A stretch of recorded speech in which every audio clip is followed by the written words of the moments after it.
नमस्कार दोस्तों। हमारी नई सीरीज कातिल कौन के एपिसोड 2 में आप सभी लोगों का बहुत-बहुत स्वागत है। दोस्तों, इस सेशन के अंदर मैं आप सभी लोगों के सामने एक और नई सिचुएशन रखने वाला हूँ, जिसके अंदर आप लोगों को अपना लीगल एनालिसिस लगाना है, अपनी नॉलेज को झोंकना है और पता लगाने की कोशिश करना है कि कौन है वो व्यक्ति जिसको हम लोग अपराधी ठहरा सकते हैं। और अगर हम किसी व्यक्ति को अपराधी ठहरा रहे हैं, तो कौन से वो अपराध हैं हमारे इंडियन पीनल कोड के अंदर, मतलब जो हमारा बीएनएस है, उसके अंदर माने जाएँगे। साथ के साथ हमारे एविडेंस लॉ के कौन से वो प्रिंसिपल है जो इस फैक्चुअल सिचुएशन में अप्लाई होंगे। पहले दोस्तों मैं आपको एक नया सिचुएशन दूँगा जो इस एपिसोड के संबंध में है, और इसी एपिसोड के आखिरी में जो हमारा एपिसोड नंबर 1 था, उसका फैसले को भी हम लोग डिस्कस करने की कोशिश करेंगे कि वहाँ पे क्या नतीजा पॉसिबल हो सकता था। तो पहले नई कहानी सुनिए, नई सिचुएशन सुनिए और अपना दिमाग लगाने की कोशिश करिए। दोस्तों, ये जो नई सिचुएशन है, ये एक परिवार के बारे में है, जहाँ पर हम लोग डिस्कस करेंगे अग्रवाल फैमिली। क्या है पूरी कहानी? बहुत ध्यान से सुनिएगा। सारी कहानी इसी डिटेल्स में है, इसी इंफॉर्मेशन में है। कहानी कैसे शुरू होती है?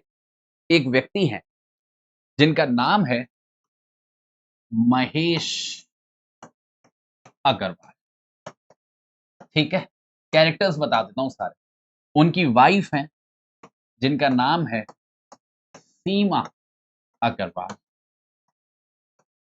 उनका एक बेटा है जिनका नाम है रोहन अग्रवाल।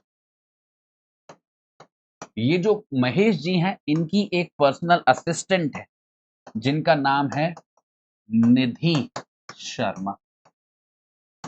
और इनके अलावा ये जो महेश जी हैं, इनके एक बिजनेस पार्टनर है जो इनके साथ बिजनेस कंडक्ट करते हैं। उनका नाम है राजेश। ठीक है, राजेश दुबे। ये हमारे सारे कैरेक्टर्स हैं जिनके इन एंड अराउंड ये घूमेगी पूरी कहानी। ठीक है, अब देखिए कहानी कहां से शुरू होती है। महेश अग्रवाल जी की एक कंपनी है बहुत बड़ी, और इनको उस कंपनी में सीईओ, जो हाईएस्ट पॉसिबल पोजीशन है, उस पे इनको प्रमोट कर दिया जाता है। इस खबर को सुन के इस पूरे अग्रवाल फैमिली में बहुत ज़्यादा खुशी का माहौल है। और हमारे जो महेश जी हैं, वो एक पार्टी रखते हैं अपने घर पर, जिसमें वो अपने परिवार के सभी सदस्यों को बुलाते हैं, इंक्लूडिंग द एक्सटेंडेड फैमिली, और साथ के साथ जो भी उनके बिज़नेस से रिलेटेड दोस्त यार हैं, उन सबको भी बुलाया जाता है। ठीक है? अब क्या है, इवेंट चल रहा है, पार्टी चल रही है। अचानक से हमारे जो महेश जी हैं, उनकी लाश मिलती है, उनकी डेड बॉडी बरामद होती है, उनके खुद के बेडरूम से। और ये जो डिस्कवर हुई उनकी डेड बॉडी, ये हुई रात को 9:45 पे। और जिस स्टेट में बॉडी डिस्कवर हुई है, वो ये है कि कोई भी फिजिकल इंजरी नहीं है बॉडी के ऊपर, पर उनके मुँह से झाग निकल रहा था। ठीक है? That was the situation. Dead body मिली किसको? डेड बॉडी मिली निधि शर्मा को। निधि शर्मा कुछ डॉक्यूमेंट्स पे साइन करवाने के लिए महेश जी के जब वो बेडरूम में गईं, तो उन्होंने देखा कि महेश जी की लाश पड़ी हुई है। ठीक है? अब सुनिए और कहानी क्या है।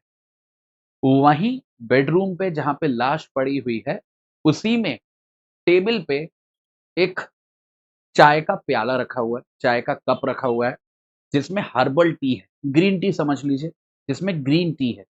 जो कप आधा पिया हुआ लग रहा है और आधी चाय अभी उसके अंदर है। ये एक सर्कमस्टांस। ठीक है? बाकी रोहन जो उनका बेटा है, उससे उनके पिता के बहुत ज़्यादा अच्छे संबंध नहीं थे। आपस में इन लोगों के बीच में क्लेश चलता रहता था, फॉर द रीज़न कि रोहन का जो लाइफ़स्टाइल है, वो थोड़ा-सा कॉलेज गोइंग स्टूडेंट वाला है, और महेश जी हमेशा चाहते थे कि उनका जो बेटा हो, वो ज़्यादा सेंसिबल बने और उनकी कंपनी को जॉइन करे। तो एक हल्का-फुल्का सा जो शक है, वो रोहन के ऊपर भी बनता हुआ दिख रहा है। इसके अलावा क्या बातें हैं जिनको हमें मद्देनज़र रखना है? जब डेड बॉडी ले जाई गई, उसका जब पोस्टमार्टम हुआ, तो पता चला कि जो मरने का कारण है वो पॉइज़न है, उनको ज़हर दिया गया है। और वो जो ज़हर है वो चाय में ही था, वो जो प्याला रखा हुआ था टी उस पे टेबल पे, उसी में चाय। साथ के साथ ये भी पता चला है कि जो चाय बनाई थी, वो सीमा जी ने बनाई। सीमा जी किसी बीमारी से ग्रस्त हैं, जिसके लिए डॉक्टर ने उनको बोला है कि वो हर्बल टी उनको रोज़ पीनी है। तो उनके साथ-साथ वो कभी-कभी अपने पति के लिए भी उस हर्बल टी को बना देती हैं और उस दिन भी ऐसा ही हुआ था और उसी चाय को पीने के कारण बोला जा रहा है कि उसी चाय में ज़हर था, जिसके कारण महेश जी की मौत हुई है। सीमा जी और महेश जी के भी जो संबंध हैं, वो बहुत ज़्यादा अच्छे नहीं थे। उसका कारण था महेश जी और निधि जी के रिश्ते। ऐसे एलिगेशंस लगते रहे हैं महेश जी के ऊपर जहाँ पे ये बोला जाता था कि उनके गलत शारीरिक संबंध थे अपनी सेक्रेटरी के साथ, जो निधि शर्मा जी हैं। जिन्होंने ही बॉडी डिस्कवर की थी 9:45 पे जब वो उनके बेडरूम में गई थी। तो बेडरूम में जाना एक सेक्रेटरी का then it that it in itself is something which is very questionable. पर इसमें एक ये भी बात है कि पार्टी घर पे हो रही थी, तो उसमें कुछ इतना भी बहुत बड़ा बात नहीं है कि बेडरूम में कैसे चले गए। तो that is also a fact which must be considered. उसके अलावा आखिर में अगर राजेश जी की बात करें, जो राजेश दुबे जी हैं, वैसे तो इनके खिलाफ कहने के लिए कुछ भी नहीं है, ये दोनों ही काफ़ी जिगरी दोस्त थे, बचपन से दोस्त थे, इन दोनों ने ही कंपनी को साथ में शुरू किया था और इस लेवल पे उसको लेके आए। पर कुछ लोगों का ऐसा कहना है कि राजेश जी मन ही मन महेश जी से चिढ़ते हैं, क्योंकि इक्विटेबल पार्टनर होने के बावजूद जो महेश जी का एटीट्यूड है, वो थोड़ा-सा एरोगेंट रहता था और वो राजेश जी की ज़्यादा बातों को नहीं मानते थे। और राजेश जी इस बात से भी दुखी थे कि पूरा जीवन अपनी कंपनी को देने के बावजूद जो सीईओ की पोस्ट है, जो हाईएस्ट पोस्ट है, वो महेश जी को चली गई थी पॉलिटिक्स के कारण और उनको अनफेयरली एक्सक्लूड किया गया था उस पूरी सिचुएशन।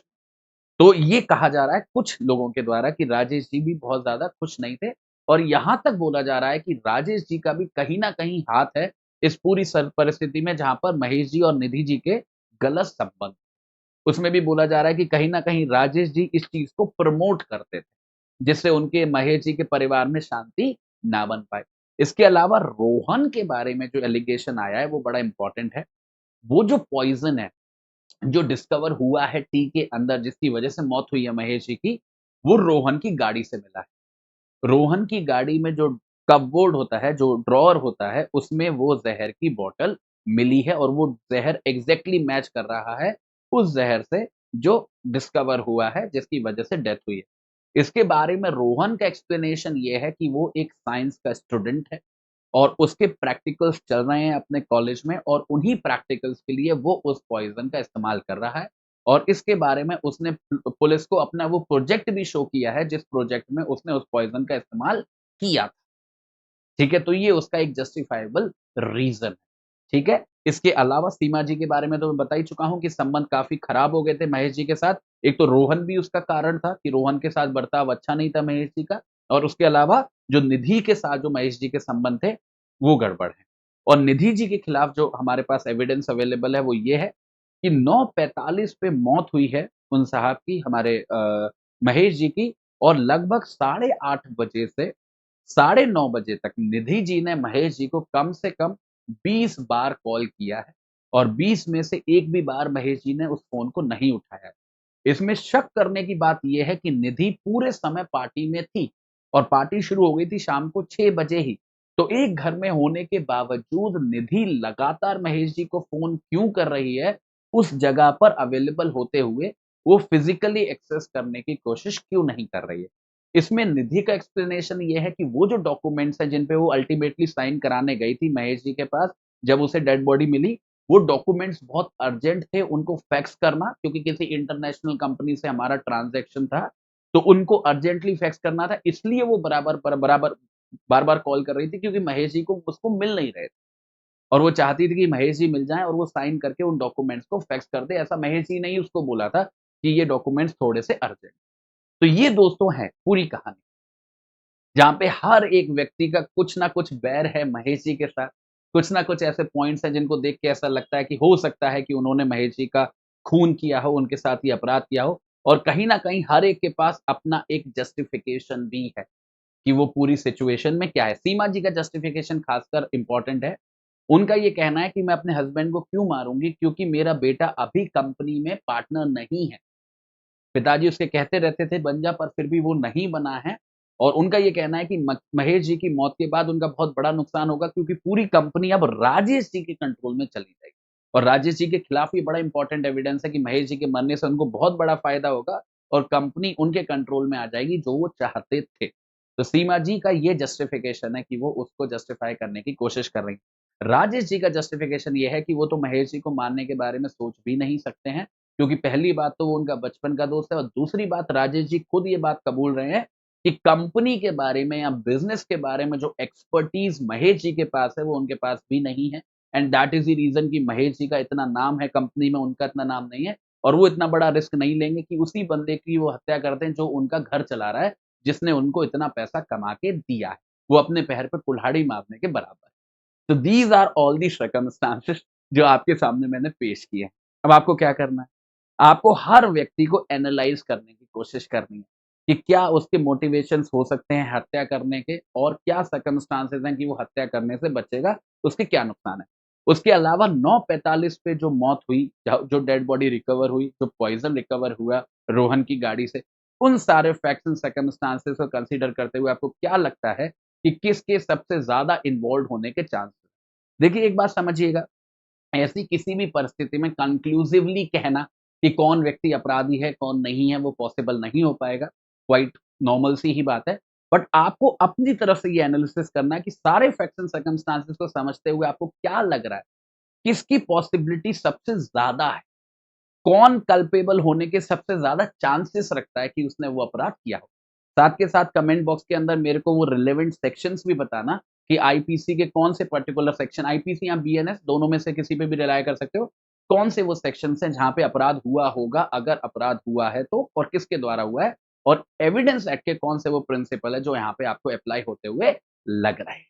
ठीक है? तो ये हो गया आपका दोस्तों दूसरा सिचुएशन। अब आते हैं अपनी पहली सिचुएशन पे जो हमने अपने एपिसोड नंबर 1 में डिस्कस की। वहाँ पे क्या कहानी थी? वहाँ पे ये कहानी थी कि एक बहुत जाना-माना शेफ़ है, वो एक रेस्टोरेंट में काम करता है, वो एक रेसिपी पे बहुत लंबे समय से काम कर रहा था। उसने वो रेसिपी अपनी डायरी के अंदर लिखी हुई थी। किसी काम के कारण उसे अपने उस किचन से बाहर आना पड़ा, अपने उन कस्टमर्स से मिलने के लिए जिन्होंने उसे बुलाया था। उसी दौरान उसकी वो डायरी गायब हो जाती है। यहाँ पे शक जा रहा है कुछ लोगों के ऊपर। एक तो उन्हीं का पर्सनल असिस्टेंट है जो हमेशा उनके साथ रहता है, जो खुद भी एक शेफ़ है और प्रोफ़ेशन में आगे बढ़ना चाहता है। दूसरा शक जा रहा है एक व्यक्ति पे जो मैनेजर है उस पूरे रेस्टोरेंट का, क्योंकि वो स्ट्रगल कर रहा है, फाइनेंशियली उसका होटल चल नहीं पा रहा है और ऐसा लग रहा है कि क्योंकि वो रेसिपी की वैल्यू बहुत ज़्यादा है, तो हो सकता है कि उसने अपराध किया हो। और तीसरा शक जा रहा था हमारा स्वीपर पे, साफ-सफाई वाले बंदे पे, क्योंकि उसका ये कहना था कि उसको उस मैनेजर के रूम से कुछ फटे हुए कागज़ के टुकड़े मिले थे, जो रेसिपी जैसे ही लग रहे थे और दूसरी बात वो जो क्लीनर है, वो जो स्वीपर है, वो गायब है। वो अब अवेलेबल है नहीं, भाग चुका है, वो कहीं मिल नहीं रहा है। ऐसी परिस्थिति में आपको बताना था कि आपको क्या लग रहा है कि रेसिपी किसने चुराई है? उस मैनेजर ने चुराई है जिसको पैसे की बहुत ज़्यादा ज़रूरत है, उस क्लीनर ने चुराई है जो गायब है या फिर उस असिस्टेंट ने चुराई है जिसको पता है कि उस रेसिपी की वैल्यू क्या है? क्योंकि वो भी उसी प्रोफ़ेशन को प्रैक्टिस करता है। ये हमारा सवाल था। अब मैं बहुत खुश हूँ इस बात से कि आप सभी लोगों ने उसमें बहुत ज़्यादा कंट्रीब्यूट किया, मेरे पास कई सारे कमेंट्स आए और सबसे इंटरेस्टिंग ये रहा कि हर एक व्यक्ति ने उस पूरी इन्फॉर्मेशन को, नॉलेज को एक अलग एंगल से देखने की कोशिश करी। पर सबसे ज़्यादा जो मुझे जवाब मिले वो यही मिले कि या तो मैनेजर है ज़िम्मेदार या फिर वो क्लीनर है ज़िम्मेदार और कुछ बच्चों ने ऐसा भी बोला कि मैनेजर और क्लीनर की मिली-भगत हो सकती है। ठीक है? तो ये कुछ सर्कमस्टेंसेस आए। बाकी मैं सभी बच्चों को कह सकता हूँ, कहना चाहता हूँ, आपने जो भी सिचुएशन समझी, चाहे वो असिस्टेंट को कसूरवार माना हो, चाहे वो स्वीपर को माना हो, चाहे फिर मैनेजर को माना हो, चाहे कोई कॉन्स्पिरेसी आपको लगी हो, आप में से कोई भी गलत नहीं है। क्योंकि ये फैक्चुअल सिचुएशंस ऐसी हैं जहाँ पर हमको अपने एंगल से सोचना है और अपने एंगल से अपने केस को प्रेज़ेंट करना है। कुछ ऐसी सिचुएशन जहाँ पे हम वकील होने का रोल ज़्यादा प्ले कर रहे हैं। तो आप ऐसा बिल्कुल मत सोचिएगा कि कौन सही है या कौन गलत है, सब अपने हिसाब से बिल्कुल सही डायरेक्शन में सोच रहे हैं। हमारा सवाल बस इतना था कि हम अपनी उस एंगल को कितना जस्टिफाई कर सकते हैं। जहाँ तक मेरे राय की बात है, अब मेरा राय कोई अल्टीमेट फैसला नहीं, वो मुझे जो लगता है कि क्या सबसे ज़्यादा प्रोबेबल हो सकता है। मेरे राय में जो हमारा मेन कल्प्रिट है असिस्टेंट। असिस्टेंट के कल्प्रिट मेरे द्वारा माने जाने का रीज़न ये है कि पहली बात, वो एक ऐसा व्यक्ति है जो हमेशा उस व्यक्ति के साथ रहता था, शेफ़ के साथ रहता था। तो उसे पूरी इन्फॉर्मेशन है, पूरी नॉलेज है कि वो बंदा रेसिपी पे काम कर रहा है और वो कितना कॉम्पिटेंट बंदा है क्योंकि वो खुद उसके अंदर सीख रहा है। दूसरी बात, ऐसा कोई भी फैक्ट मैंने उस पूरी कहानी में नहीं बताया कि जब वो किचन से बाहर गया, वो बंदा मेन शेफ़, उस समय पे वो जो असिस्टेंट है वो भी किचन से बाहर आ गया, ऐसा बिल्कुल भी नहीं है। दैट मीन्स वो उस लोकेशन पे अवेलेबल था पूरे दौरान, जब वो शेफ़ बाहर गया है और शेफ़ वो अपनी डायरी किचन में ही रख के गया है, ये उसका कहना है और डायरी अभी भी किचन में है, उसमें से बस पेज फटे हुए हैं। तो उस असिस्टेंट का उस पूरी ड्यूरेशन किचन के अंदर होना और इस बात के बावजूद उस डायरी से पन्ने गायब हो जाना, ये थोड़ा-सा एक एक्स्ट्रा ऑर्डिनरी सर्कमस्टेंस लग रहा है। तीसरी बात, वो असिस्टेंट एक इकलौता ऐसा बंदा है, जो उस रेसिपी को सबसे ज़्यादा एक्सप्लॉइट कर सकता है अपने बेनिफिट के लिए। ऐसा मैं क्यों बोल रहा हूँ? कई बच्चों ने बोला कि मैनेजर को हम लोग शक में घेरे में रखेंगे क्योंकि उसको पैसे की ज़रूरत है और वो एक्सप्लॉइट कर सकता है उस रेसिपी को। मैनेजर से ज़्यादा असिस्टेंट अच्छा एक्सप्लॉइट करेगा, उसका फ़ायदे में ज़्यादा रहेगा, पहला बात, क्योंकि वो खुद उस प्रोफ़ेशन में है, तो वो समझता है, उसे किसी एक्सट्रेनियस आदमी की ज़रूरत नहीं है उस रेसिपी को यूज़ करने के लिए, यूटिलाइज़ करने के लिए, वो खुद उसे अपनी रेसिपी बना सकता है क्योंकि वो रेसिपी अभी तक पब्लिश नहीं हुई है। मैनेजर ऐसा क्यों नहीं करेगा कि देखिए, मैनेजर के रेस्टोरेंट में वो जो शेफ़ है वो ऑलरेडी जॉब कर रहा है। उस रेसिपी से जो डिशेज़ बन रही हैं, उससे मैनेजर ऑलरेडी पैसा कमा रहा है। तो उस रेसिपी का बेनिफिट उसको ऑलरेडी पहुँच रहा है और अगर वो शेफ़ कंटिन्यू करेगा उस रेस्टोरेंट में काम करना तो ऑब्वियस सी बात है, उस रेसिपी से जो डिशेज़ बिकेंगी, उससे वो बेनिफिट डिराइव करता रहेगा। तो वो जो रेसिपी है जिसको चुराने का हम एलिगेशन अगर मैनेजर पे लगा रहे हैं, उसका बेनिफिट वो ऑलरेडी उठा रहा है और अगर वो उस रेसिपी को एप्रोप्रिएट कर भी लेता है और अगर किसी और को बेच देता है, तो उसपे no doubt one time payment तो आ जाएगा शायद, बट वो डिश उसके साथ कंटिन्यू नहीं हो पाएगी, जो उसके पास रेगुलर इनकम बन रही थी, वो नहीं बन पाएगी रेस्टोरेंट का मालिक होने के नाते। और ऐसे में ये भी चांसेस हो सकते हैं कि वो शेफ के शायद संबंध खराब हो जाएँ और वो जॉब छोड़ दे। तो मैनेजर इतना बड़ा रिस्क नहीं लेगा और खासकर जब उसको ऑलरेडी एक बेनिफिट मिल रहा है किसी रेसिपी से, तो दूसरे बेनिफिट को उठाने की तरफ बढ़ने के कम चांसेस है कंपैरेटिवली। असिस्टेंट को उस रेसिपी से अभी कोई डायरेक्ट बेनिफिट नहीं मिल रहा है और उसको अगर वो एप्रोप्रिएट करता है तो 101% वो किसी दूसरे रेस्टोरेंट को जॉइन कर सकता है और मोटा पैसा बना सकता है। ठीक है? ये सारे पॉइंट्स हैं जो असिस्टेंट के खिलाफ। इसके अलावा मुझे ऐसा लगता है कि असिस्टेंट के साथ-साथ क्लीनर कॉन्स्पिरेसी में, क्रिमिनल कॉन्स्पिरेसी में बंधा हुआ है। कहानी ये है कि पूरा सीधा शक पुलिस का किसके पास जाएगा, किसके ऊपर जाएगा? असिस्टेंट के पास। क्योंकि असिस्टेंट अपना शेफ के साथ रहता है हमेशा और असिस्टेंट किचन में अवेलेबल था।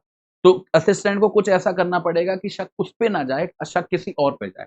और उसके अलावा कौन सबसे एप्रोप्रिएट पर्सन हो सकता है जिसके ऊपर शक डाला जा सके? मैनेजर। तो उसके लिए क्या किया गया होगा कि वो रेसिपी को फाड़ा गया होगा डायरी से असिस्टेंट के द्वारा, उसकी कॉपी निकाल कर उसने खुद रख ली होगी और वो जो रियल पेजेज़ हैं उनको क्योंकि असिस्टेंट खुद तो नहीं जा सकता उसके ऑफ़िस में, मैनेजर के ऑफ़िस में, कैसे जस्टिफ़ाई करेगा? उन पेपर्स को उसने दिया होगा क्लीनर को और क्लीनर ने श्रेडर से उनको श्रेड किया होगा और उसके बारे में अफ़वाह फैलाई होगी कि ये देखिए मेरे को श्रेडेड पेजेज़ मिले हैं मैनेजर के। फिर वो जो क्लीनर है वो भागा इसलिए क्योंकि वो घबरा गए। उस पूरी सर्कमस्टांस में, पूरी सिचुएशन में घबरा गया क्योंकि जो ओनली एविडेंस मैनेजर के खिलाफ अवेलेबल था, वो जो श्रेडेड पेजेज़ वो उसी को मिले थे। तो ऑब्वियस सी बात है उससे सवाल-जवाब बहुत ज़्यादा होने वाले थे और मैनेजर को उस असिस्टेंट को भी उस पे कॉन्फिडेंस नहीं आ रहा था कि वो पुलिस का प्रेशर झेल पाएगा।